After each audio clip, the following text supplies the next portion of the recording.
Oke, nah sekarang kita membahas mengenai sub yang kedua, masih dalam kinematika vektor. Ini mengenai kecepatan. Nah, Mas, kecepatan itu apa? Kecepatan itu kan intinya adalah jarak dibagi waktu atau apa yang sudah kita tempuh dibagi dengan selang waktunya. Tetapi di dalam kinematika nanti kecepatan dibagi menjadi dua. Nah, ini ada dua. Yang pertama ini dinamakan dengan kecepatan sesaat. Nah, inilah kecepatan sesaat. Jadi kecepatan sesaat itu adalah kecepatan pada saat tertentu atau detik tertentu. Nah, Mas, kalau yang namanya kecepatan sesaat gimana? Kecepatan sesaat itu hanyalah turunannya. Nah, atau diferensialnya dari fungsi posisi terhadap waktu. Nah, kalau nanti kita tulis, V itu kan kalau sesudah diturunkan, itu kan jadinya Vx. Nah, ini adalah yang I.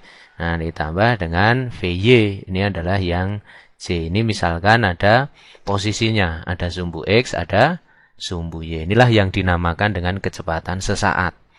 Kan gitu. Bagaimana kalau dengan yang kedua? Nah, yang kedua ini adalah kecepatan rata-rata. Oke, kalau kecepatan rata-rata itu gimana? Nanti kecepatan antara selang waktu tertentu.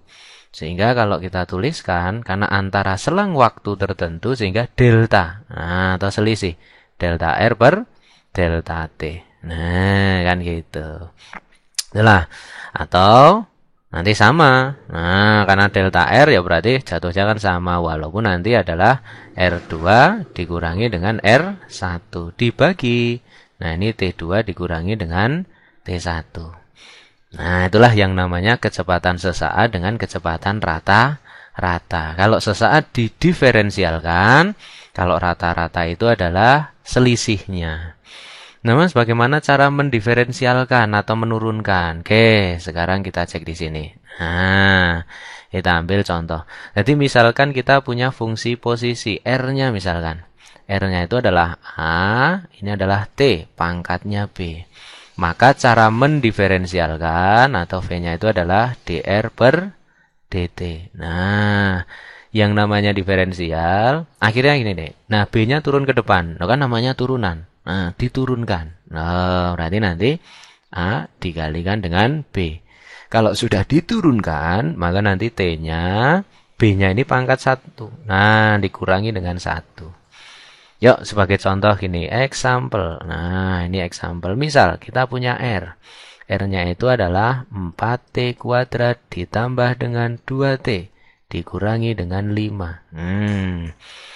Yuk, sekarang kita cari kecepatannya. Berarti V-nya itu adalah turunannya posisi terhadap waktu. Nah, ini turunannya posisi terhadap waktu. Kita turunkan, 2 turunkan ke depan. Cerut. No, berarti 2 kali 4. Benar, 8. Nah, karena udah diturunkan, dikurangi 1. Oh, berarti pangkat 1. Ditambah, oh pangkat 1. 1 turunkan ke depan. 1 kali 2. 2. Nah, karena sudah diturunkan, 1 kurangi 1. 0. Oh, berarti T-nya pangkat 0. Nggak ada T-nya, hilang. No, karena T pangkat 0. 0 kali 5 kan 0. Sehingga kita jadinya 8T ditambah dengan 2. Oh, karena 2 pangkat 0. Itulah yang namanya menurunkan. Atau contoh, misalkan example yang kedua. Nah, ini example yang kedua. R sama dengan 3T pangkat 3 dikurangi 2T kuadrat. Turunkan. Oh, maka dr per dt. Turunkan 3 kali 3, 9. Oh, berarti 9T kuadrat. Dikurangi 2 kali 2, 4. 4T pangkat 1. Nah, itu contohnya gitu.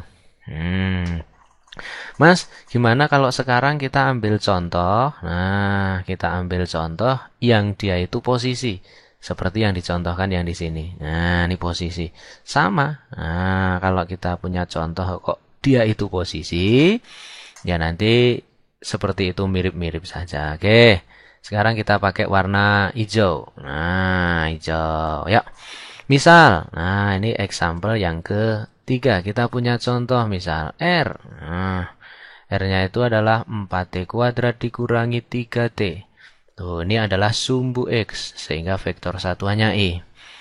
Terus kemudian, misalkan nanti kok ada lagi, contoh lagi, 3D min 2. Nah, ini adalah sumbu Y, benar ya?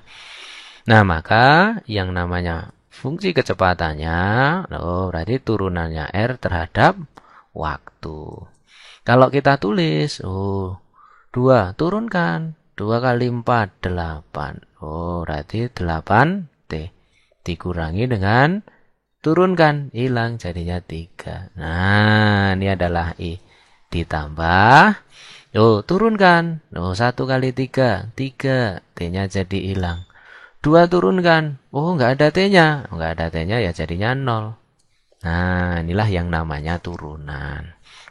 Ini itu. Nah, tadi inilah yang namanya kita belajar mengenai kecepatan sesaat atau diferensial. Kalau untuk kecepatan rata-rata, ya tinggal diselisihkan. Nah, itulah dari semuanya kalau kita belajar. Ada yang namanya kecepatan sesaat, ada yang namanya kecepatan rata-rata. Nah, oke, itulah yang bisa kita sampaikan mengenai kinematika vektor dalam sub pokok bahasanya itu adalah mengenai kecepatan. Semoga bermanfaat. Terima kasih.